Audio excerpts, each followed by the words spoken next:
देव, मनुष्य की राक्षस? तुमचा गण कोणता? गणाच्या आधारे स्वभाव आणि वर्ण जाणून घ्या.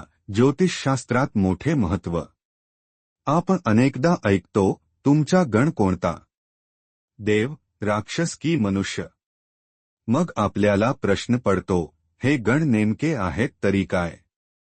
या गणांचे महत्त्व ज्योतिषशास्त्रात खूप जास्त मानले जाते, कारण त्यांच्या आधारे कोणत्याही व्यक्तीची वैशिष्ट्ये आणि जीवनातील आव्हाने समजू शकतात. असे म्हटले जाते, ज्योतिषशास्त्रानुसार प्रत्येक मनुष्याला त्याच्या जन्माच्या नक्षत्रांवर आधारित 3 श्रेणींमध्ये विभागले गेले आहे: देव, मानव आणि राक्षस. या गणांच्या आधारे माणसाचा स्वभाव आणि चारित्र्य ठरवले जाते.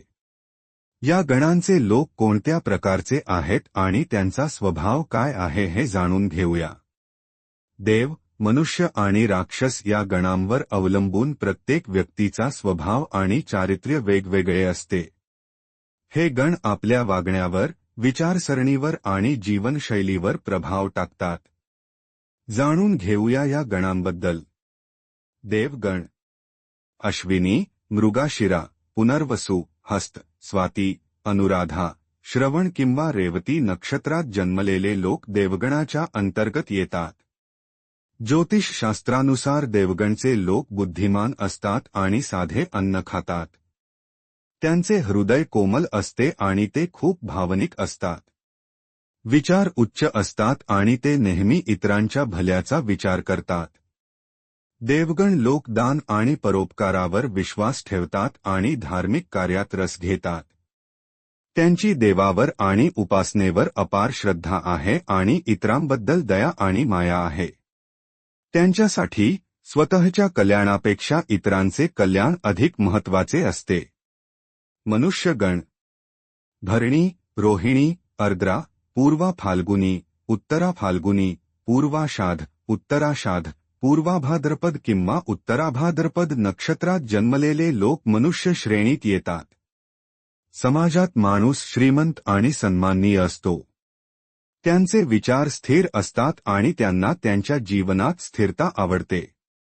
ते भविष्याची फारशी चिंता करत नाहीत आणि कर्मावर विश्वास ठेवतात. ते आपली जबाबदारी पूर्ण निष्ठेने आणि प्रामाणिकपणे पार पाडतात. मनुष्य संयमी असतो आणि त्याला संतुलित जीवन जगायला आवडते. राक्षसगण.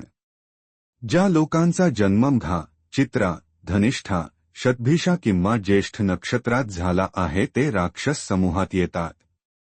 राक्षस गटाच्या लोकांना नकारात्मक ऊर्जा लवकर जाणवते.